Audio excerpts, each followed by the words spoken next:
Lean Startup Explained. This video was created in collaboration with Lean Community. You can join the community and start using the Lean token. Many of us have had or have a great idea that can revolutionize a certain sphere of life or industry. So how to approach the implementation of these ideas to achieve success? The answer is Lean Startup. Unfortunately, most of us will never implement these ideas, and they will be buried in the graveyard of ideas. The key word is implementation. Nowadays, we strongly reevaluate ideas and underestimate their execution. What exactly is a startup? A startup is a human institution created to build new products or services in conditions of extreme uncertainty. A key aspect of the definition is under conditions of extreme uncertainty. This means that it is not possible to plan known from well-established companies that can rely on the past. Nothing is certain in a startup, so the approach to the implementation of such projects must be different to achieve success. As you can see, there is nothing in the definition about the size of the organization or its industry. It is equally irrelevant whether it is a profit-making organization or a non-profit organization. That is why anyone can be an entrepreneur, for example, a person who undertakes to run a startup project. In the face of rapidly changing customer preferences and an ever shorter life cycle of products and companies, many large organizations create internal cells dealing with innovations following the Lean Startup method. These types of projects are to ensure the continuation of the business, so that the company does not share the fate of Nokia, which missed the revolution in mobile phones. The concept of Lean comes from Toyota and describes an approach focused on maximizing the added value in the company's processes by reducing waste. This approach is dedicated to companies that know exactly what is valuable for the client. In the Lean Startup method, the focus is on finding an answer to what the added value means for the client. It can be said that the goal of a startup is to find an answer to the question, what is of value to our recipients?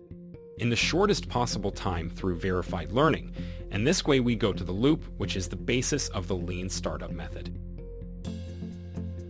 The build, measure, learn loop is the driving force behind the start and distinguishes the Lean Startup ideas. These three simple steps are the basis of operating in conditions of extreme uncertainty. The verifiable learning loop begins with the word lean. First, define what you want to find out, then check it as an experiment and measure it. Each startup has limited resources, so the creators want to go through the loops in the shortest possible time, gathering experience and finding answers. Learn. Startup founders often build many assumptions in their heads, but the most important ones are those related to the growth hypothesis and the value hypothesis. These elements of the strategy are the riskiest because if the hypothesis is refuted, major pivots are necessary. The value hypothesis is a statement that says that our clients want what we offer them. When formulating a hypothesis, it is worth considering two key questions. Does the proposed solution give you value? Are customers willing to pay for it and use it? Every company implementing innovation was not sure how the market would accept it. Ford had to check whether people would be willing to convert horses to mechanical vehicles. The creators of Airbnb had to verify whether people would want to rent short-term apartments instead of hotels. Expressing these hypotheses now seem obvious, but at the beginning of the way, the founders of these enterprises were not. A second equally important hypothesis is the growth hypothesis. It speaks of the potential for scaling activities in the company. Its confirmation is a signal of development opportunities. According to the loop, after determining what we want to find out, it should be checked. Build. The guiding principle in Lean is to go and see. And the same is true in a Lean startup, where the key to success is observing customers, not just collecting their opinions. Henry Ford once said, "If I had to ask my clients what they want, they would reply a faster horse." When creating innovation, customers must be able to test our solution, and this is what minimum viable product, the MVP, is for. The minimal viable product contains key features, but is not fully developed, but allows you to verify the key assumptions of the project through tests. There are many types of MVP. In the Lean Startup book, the greatest emphasis is on A. Video MVP, preparing a film showing the way the product works. B. Concierge MVP, preparing a product according to the needs of one customer and adapting to his requirements. C. Wizard of Oz MVP, preparation of a product/application that is supposed to run automatically but is operated by people. An effective MVP should be inexpensive while answering the questions previously posed. Measure. The measuring phase is an inherent part of the loop. Each experiment carried out by MVP must lead to obtaining data on customer behavior towards our product. Thanks to this, as a startup, we can make further business decisions. An example of a tool for measuring customer behavior is the cohort analysis. This tool is especially helpful in verifying the value hypothesis. Thanks to it, we can check how our customers react to the product and how many of them make purchasing decisions. The analysis can be correlated with the sales funnel, while it shows changes over time, indicating which versions of the MVP were effective and which were not. Engines of growth are related to the growth hypothesis. They help us define how the startup develops. Identifying the right engine of growth allows the organization to focus on intensifying activities aimed at the growth of product users. There are 3 types of growth drivers. Each of them has a different indicator. Sticky engine of growth is the first example of an engine of growth. In this case, the company focuses on 2 indicators. The first is customer retention rate. The second is the rate of acquiring new customers. Companies that use this engine of growth must be of high quality, brand loyalty, and trust among customers.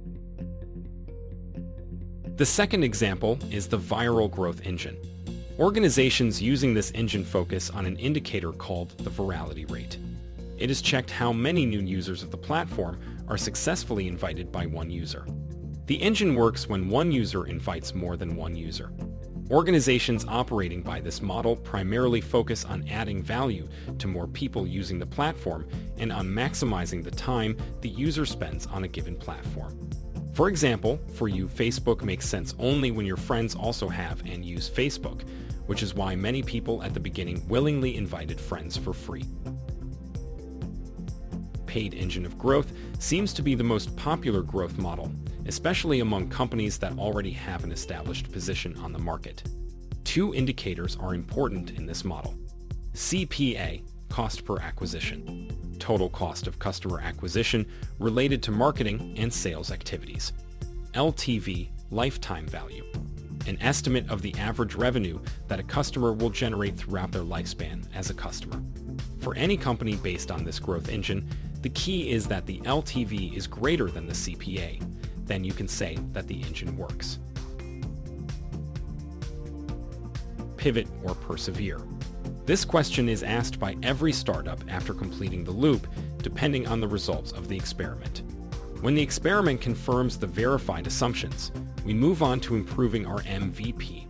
However, if the MVP disproves the growth hypothesis or the value hypothesis, payback should be considered.